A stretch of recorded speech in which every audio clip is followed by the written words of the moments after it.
Okay, kung mapapansin nyo, ito siya oh. May mga naka-top na. Okay, ito, naka-plug in na yun doon. Ay, bulb tayo para sigurado.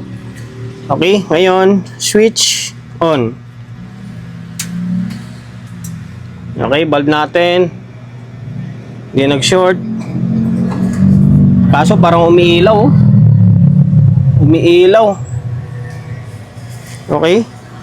Naka-protect parehas eh. Sunod-sunod na rin natin yung mga CE series na power amplifier. Gumawa tayo ng CE12 and then next is CE18. Ngayon ito, CE40 naman. Okay, Trident na CE40 galing Cainta, Rizal. By the way, shout out and then maraming salamat kay bossing Sir Roger. Yan, Roger ng Cainta, Rizal sa pagkakatiwala mo ng unit mo rito sa akin. Kung bakit din na rito sa atin. Sabi niya sinubukan daw niya gawin. Sinubukan niyang gawin kaso hindi daw kinaya kaya dinala rito sa atin. Okay, kung mapapansin nyo, ito siya oh. May mga naka-top na. Malamang hindi nga siguro gumana. Okay, try natin yung best natin dito. Try natin yung best natin na magawa.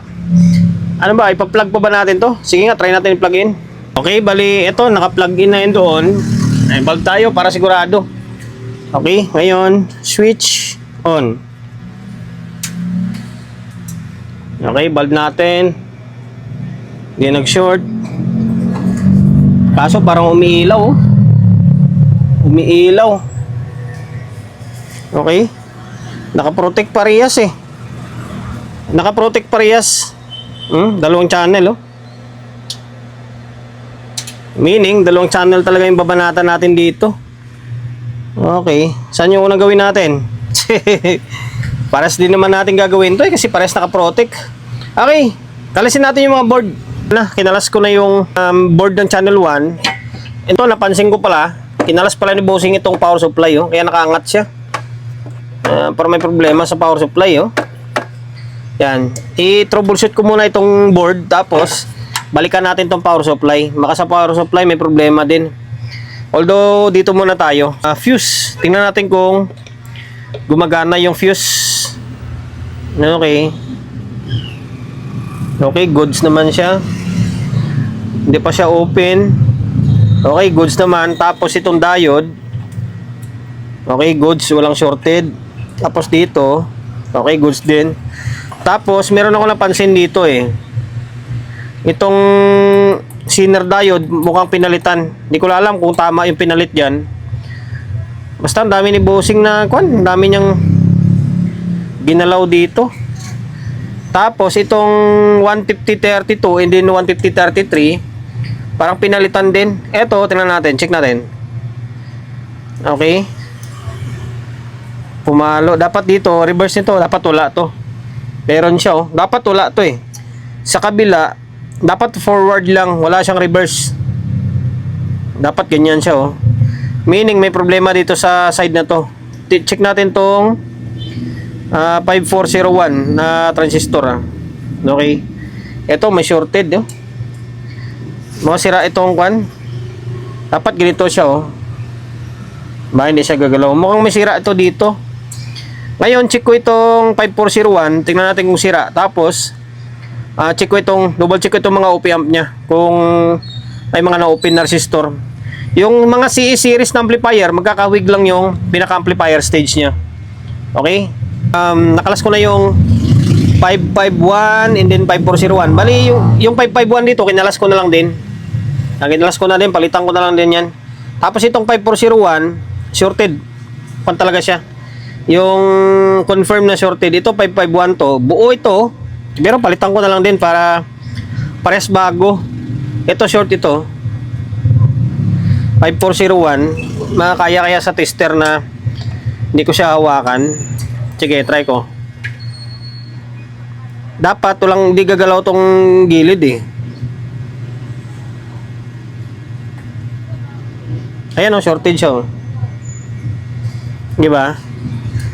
Dapat hindi gagalaw yan. Short yung 5401 kaya pagdating dito sa may MGE na 15033 nagkaroon siya ng reading. Dapat wala yan eh. Katulad sa isa. Ayan, wala na oh. Dapat wala yan. Katulad dito. Okay, good yung MGE na yan. Sira lang yung 5401. Ngayon, check nyo ito lagi. Yung pin na to, 10 ohms ito eh. Yan, 10 ohms ito. Connected yan sa may base ng base ng 15033. Yan. Tapos same din sa may isa. Kailangan check mo yan. Minsan na-open yan eh. Okay, goods. Tapos yung isa pang nakita kong sira ito. Design nito, halos isa lang sila ng mga CE series eh. Ito 150 ohms ito. Kabisado ko na ito eh. 150 ohms ito. Itong dalawa magkatabi. Tapos dito 470 ohms. Tapos sa kabila nito 150 ohms nito kasi pares to eh. Tapos ito 3.3k. At tapos ito 3.3k rin. Connected niya sa may switching diode. Yan lang naman madalas nasisira diyan. Okay, ito nakakuha na to. Change value. Open. Ito na open to. 150 ohms to eh. Tapos yung isa, parang change value na. Ayan oh. 150 ohms to. Tapos sa kabila, ganun din. Sa kabila, open. Yan. Okay. Palitan natin yan, 150. Yung 470 naman, buo. Ito, 470 ito eh. Okay, buo siya oh. Kahit isumuin ko yung camera, makikita mo yung value niyan. Ayan, 470 yan. 47,000. Ay, 47,000.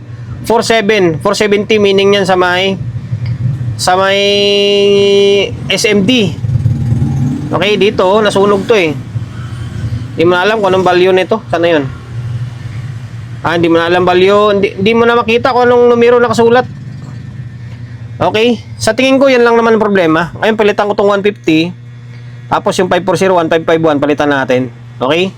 Tapos, dito naman sa diode, mukhang okay naman. Tapos itong biasing, tingnan natin kung nagbago o hindi. Nalagyan ko na ng resistor o napalitan ko na. Yan, 150 ohms ito. Ito, tsaka dito. Tapos ito, napalitan ko na. 5401 and then 551. Ngayon, ito yung sabi ko kahapon, kasi pangalawang araw na natin ngayon to eh. Kaya pala sila naglagay ng supply dito, galing dito kasi yung itong supply, ito, bumaba na siya. Ito, dapat 12 volts yung lalabas dito. 12 volts. Tapos yung puti niyan, 12 volts. Ngayon, ang lumabas dito ay mababa na. Okay, pakita ko sa inyo ha. Okay, naglagay tayo ng supply. Ganyan, AC. Okay, tumba, taga lang. Okay, ngayon naka-AC tayo ha. Tingnan nyo kung ano yung voltahe na lalabas. Ito natin. Okay. Nasa 5 volts na lang. Okay, nasa 5 volts na lang siya. Dapat 12 volts ang lalabas diyan. Dito, okay, dito 12 volts dapat eh. Ito to, tingnan natin. Tusok ko to dito. Yan, dapat ganyan. Ito 10 volts na lang eh. Sa digital yan, mga 11 yan. Okay. Tama naman ang ginawa na dito kumuha sa may kabilang side. Di ba? Tama naman, kahit ako gagawin ko rin naman yan eh. Kasi nga, wala na ito eh. Tingin ko aluminum to. Kapudpod siguro. Okay. Next move ay ito, balik ko muna to. Testing natin. Tingnan natin kung anong mangyari. Magiging good ba siya or magsusuyod pa tayo ng problema niya. Ay, salpak ko na yung supply. Pag testing ko, umiilaw itong ilaw. Naka-fault siya. Ayan, naka-fault to. Meaning, maaaring may kulang na supply. Pag check ko, kulang na yung supply. Ngayon, na-open ito. Same lang din naman sa ibang mga CE. 2.2 ang nakalagay dito. Pero ang ginamit ko is 3.3. Yan, nakulang ang voltahe. Tapos mali itong yung Zener diode na nilagay oh. Dapat 15 volts ito eh. Mali, mamaya pakita ko sa inyo. Balik tayo. Meron akong customer eh. Palis na. Ganyan, galing Bulacan. Dinalan tayo ng CE60 na DG Scorpio. Ngayon, ito yung sabi ko na mali oh. Na mali yung paano yan? Baliktad. Tika lang, ayusin ko yung okay. Maring mali yung nilagay na kwan dito na Zener diode. Tingnan nyo kung anong voltahe. Eh di, tama lang pala. Kala ko mali. 12 volts, tama pala. Okay, nagbe-blurred yung camera natin ah. Tapos dito, okay, tama naman. Tama. Akala ko mali. Ngayon, tingnan natin kung may bias na siya. Nawala na yung ilaw, oh. Okay. Ibig sabihin kanina, yung kaya umilaw yon, siguro dahil kulang to, yung na-open yung fusible. Tingnan natin, sana may bias na. Okay, meron na. Oh, ayan oh, 0.25. Nagbe-blurred yung camera ko. Okay, 0.25. Dito. Oh, pares lang, 0.25 oh. Nagbe-blurred yung camera natin. Ngayon, i-fix bias ko pa naman yan. Okay, nag-normal na. Meaning, ang problema lang ay yung ito. Open ito, yung 150 ohms. Yan, 150, 150. Abisado ko na to eh, 150, 150, tapos 470. Tapos kapag nasisira, minsan check nyo to, 10 ohms dito. Minsan 10 ohms, minsan 33 ohms ang nakalagay dito. Yung ito. Yan, ito siya oh. Yan, ito, tsaka ito. Connected yan sa may MGA 150-33, tsaka 150-32. Tapos ito kapon, shorted to. Okay, shorted ito. Yung pinalta natin, bago na yan. Tapos, ano ba mga dapat i-check dyan? O, yan lang. Yun ang kadalasan nasisira. Tapos dito, huwag nyo kaligtaan lagi ito dito. Ayan, yung 0.20, 0.22, 2.2, minsan 10 ohms nga eh. Hanggang 10 ohms yung nakalagay dito. Ito. And tapos check nyo to. 47, 44, 15 volts yung supply dyan. Kailangan may masukat kang 15 volts dyan. Akala ko kanina, mali yung supply. Hindi pala nahinang na maigi oh. Kaya siguro nagluloko. Okay, nangin ko lang yan maayos. Okay, ngayon, balik ko to. Pwede natin balik to. Or, puntahan ko yung isang channel muna. Okay, patinuin natin yung isang channel. Okay? Same procedure ang gagawin natin. Tingin ko wala rin namang sira yung output nito. Kasi, kung shorted to, iilaw yung bulb. Pero, formality, check natin. Okay, wala siyang shorted. Dito. Okay, wala. Tapos yung fuse. Okay, buo. Okay, buo rin. Tapos MOSFET.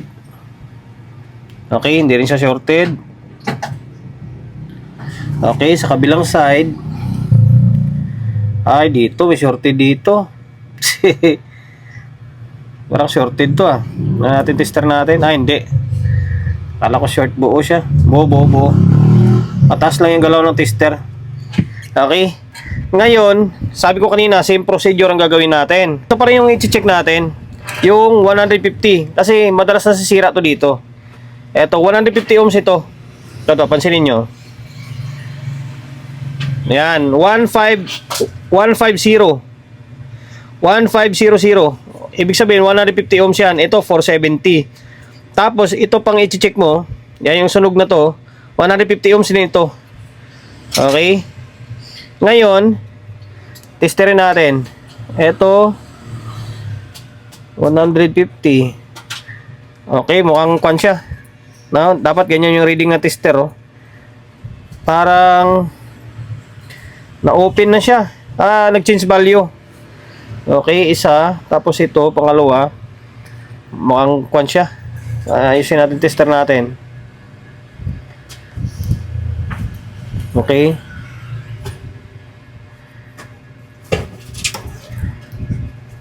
O, ayan. Ngayon, check natin ulit. Ako na yan. Iba na yung reading niya. 150 ohms lang to eh. Tumaas na.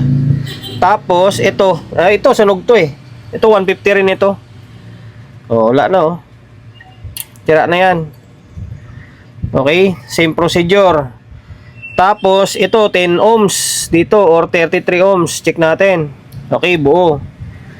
Tapos, isa dito, kailangan meron to eh. Okay, buo rin ito. Tapos, check natin itong 150-32 kung shorted. Okay, buo. If i-reverse natin, papalo siya. Okay, good. Yung 150-33, okay, may leak dito. Okay, same lang din sa may kabilang channel. Maaring sira itong 5401. Ito. Check natin. Ayan, shorted oh. Diba? 5401 ito. Tapos sa may kabila, 551. Okay, good dito. Okay. Ito shorted. Oh, anong gagawin natin? Same lang din. Tanggalin natin itong 5401 or palitan na lang natin yan. Tapos itong 150, palitan natin to 150 ohms. Itong apat na to. Yung 470 buo naman to eh. Ayan, buo yung 470 oh. Tapos dito. Huwag kalimutan to dito. Okay? Oh, iba na yung reading oh. Tapos yung isa, oh, naiba na rin reading oh. Value niyan, tingnan nyo. Yan. 2.2 ohms lang, di ba? 2R20, meaning 2.2 ohms yan. Oh, ayan oh, 2R20, 2.2 ohms yan. Nagaganda, sira na. Nabalik ko na yung supply. Yan, nakabalik na yung supply. Tapos, yan, 150 ha. Nalagyan na natin yan. Ito, na-check ko naman, mukhang buo naman. Ngayon, switch on. Ay, uga. Ito, umiilaw. Naka-fault. Meaning, may problema yan. Pero wala namang umusok na, oh. Teka lang, ha. Ngayon, check natin yung supply ng 15. Dito. Baliktad. Okay, dito. Bagsak. 5 volts na lang yung negative oh. Tapos yung positive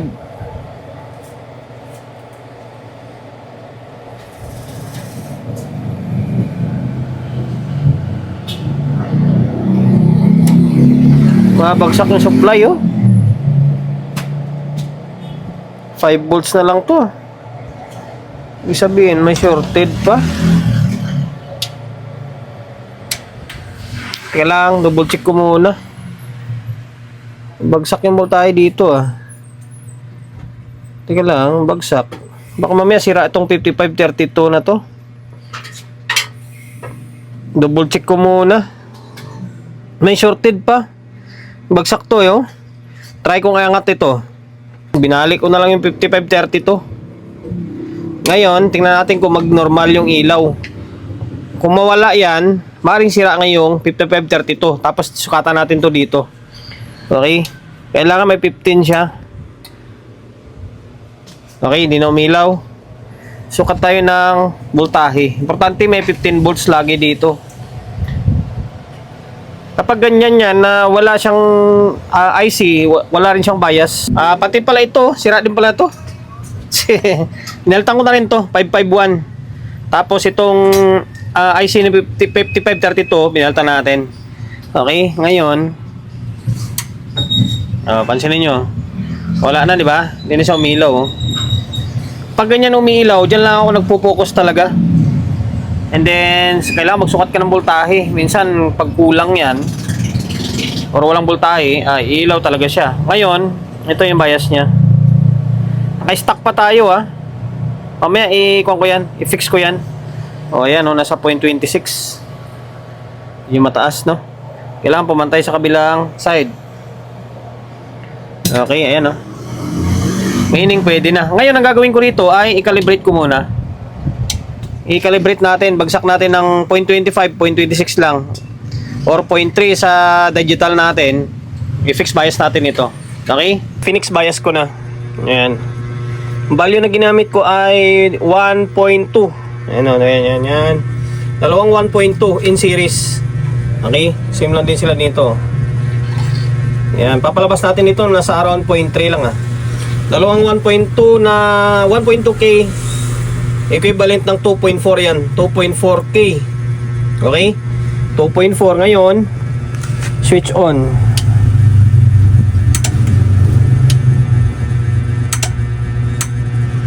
Okay? Naka-on na. Ngayon, ito yung magiging biasing nyo. Digital lang gamit natin. Okay, para mas makita nyo kung ano talaga yung pinaka-bias nya. Okay, dito nasa 0.2 nga lang. Pwede pang itaas to. 0.21 lang ah. 0.22. Sige, angat ko ng konti para mababa naman masyado no. 0.2 lang eh. 0.22. Hindi maabot ng 0.25. Taasan natin konti. Yung 2.4, gawin natin mga 2.5. Okay, bawasan ko to. Nakala ko, yun na yun. Tinasan lang natin ng konti. Bali, from 2.4, ginawa natin 2.5K. Isang 1.5K, tapos isang 1K. Naka-series. Okay, ayan o. 1.5 tapos 1K. Ito na isa. Okay. Equivalent ng 2.5 yan. Ngayon, switch on ulit.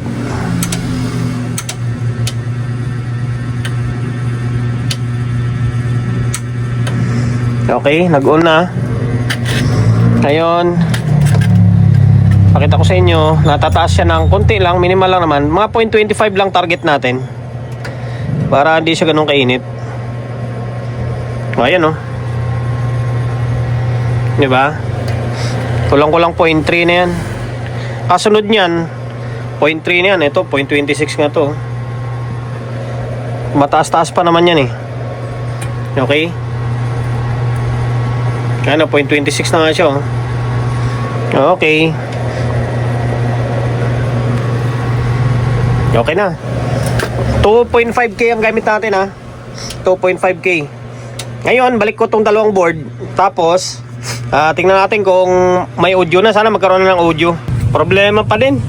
Napanormal ko na yung amplifier. Ang problema, dito, may ugong siya kasi bagsak yung voltahe. Dito pa parang may mali na kwan dito. Oh. Parang may mali na connection eh. Ang connection dito, pag gitna, ground. Focus. Yung gitna, ground oh. Negative dito, positive sa kabila. Gitna, ground. Ngayon, kung susundan mo to, ground yung gitna, ground yung gitna, yung tuldok ng sa gitna, tama naman ah. Bumabagsak yung voltahe. Parang may shorted dito. Bira naman no. Nagiging 5 volts na lang yung positive, yung negative normal. Bira na yan. Balik na natin to. Hirap pa na. Ako, balikan ko na lang nga kayo. After ng ilang oras na pagto-troubleshoot. Sa totoo lang guys, nahirapan din ako. Pinutol ko lang yung video kasi hahaba lang lalo. Alam nyo kung bakit? Ang isa pang problema, sabi ko doon sa may likod, kung bakit bumabagsak yung voltahe. Kapag hindi nakakabit yung buffer, okay, 15-15 siya. Ngayon, kapag nakakabit, bumabagsak. Ito, pinagkakalas ko to, tingnan nyo. Mapapansin nyo, pinagkakalas ko yung ano, yung OP amp po. Yan, yung 5532. Ang pinagkakalas ko yan kasi akala ko nandyan galing yung problema. Hanggang sa nakalas ko na lahat, mababa pa rin, bumababa pa rin. Hanggang sa nagsalpak pa ako ng supply ng to. Yan, pinadaan ko siya dito. Pinutol ko nga yung wire nito.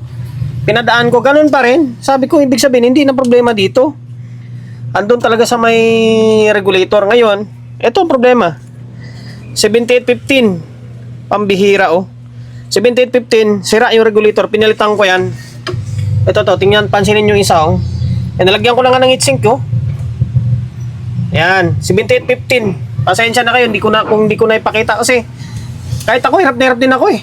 Sa pagbaklas pa lang yan, oh, pag troubleshoot naman umano niyan, yan, pag baklas kabit ng IC na maliliit yan, mahirapan ka na eh. Ngayon, nung pinalitan ko ng 7815, ayun, naging normal siya. Putik na yan. Nag-normal siya, nagiging 14 volts yung labas niya. Kasi kanina, yung negative is normal. Ngayon, yung positive, unti-unti siya bumabagsak. Sobrang taas kasi ng kwan, sobrang taas ng voltahe na lumalabas dyan, oh. Nasa around 28 volts, tapos i-drop ng 15 volts. Kaya ginawa natin, nilagyan natin ng heatsink ko. May heatsink na siya. Yan. Okay?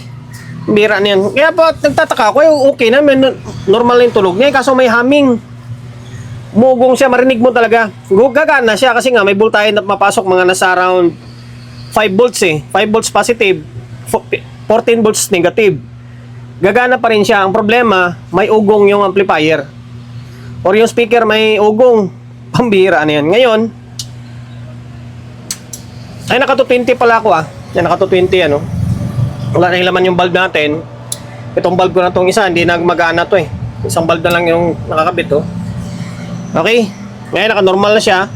Naka 220 tayo Laptop natin gumagana. Nabot na ako ng kwan. Anong oras na ngayon oh? 6:16 no? Di tuloy ako nakapag-live sa Facebook. Okay. Ayun oh. Okay.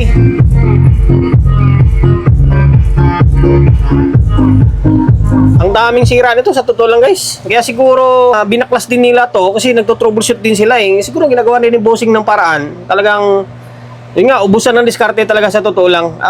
Akalain mo napagana ko tong amplifier, itong dalawa na to. Napagana ko siya ng alauna. 2, 3, 4, 5, 6, 5 hours oh. Ang pagto-troubleshoot ko lang dyan. Kasi nga naman na itutuloy mo yan na may humming, di ba? Tapos, basta marinig mo yung humming, tapos magpo-protect siya. Kasi nga, distortion yung tunog niya. Okay? Ngayon, normal na oh. Yun oh.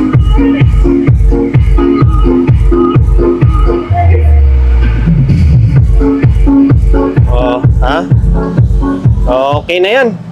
Hanggang dito na lang Pasensya na kayo kung medyo pinupost ko lang. Basta may bibigay ko na payo sa inyo. Ang voltahe, napaka-importante.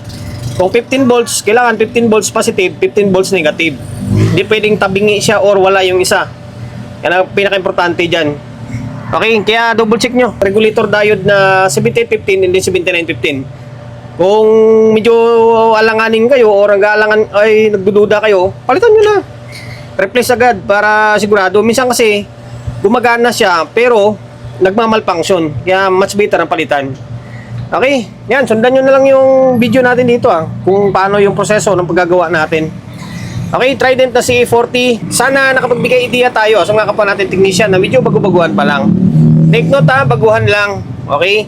And then, dahil lumabot ka sa part ng video natin na ito at hindi ka pa rin nakapag-subscribe, paki-subscribe ng YouTube channel natin Pindutin mo yung bell button sa gilid, select mo yung all. Yan, kapag napindot mo na yan, notified ka kapag meron tayong bagong upload na video. Nag-upload tayo ng video, isang beses, dalawang beses kada araw. Okay? God bless and then peace atin lahat.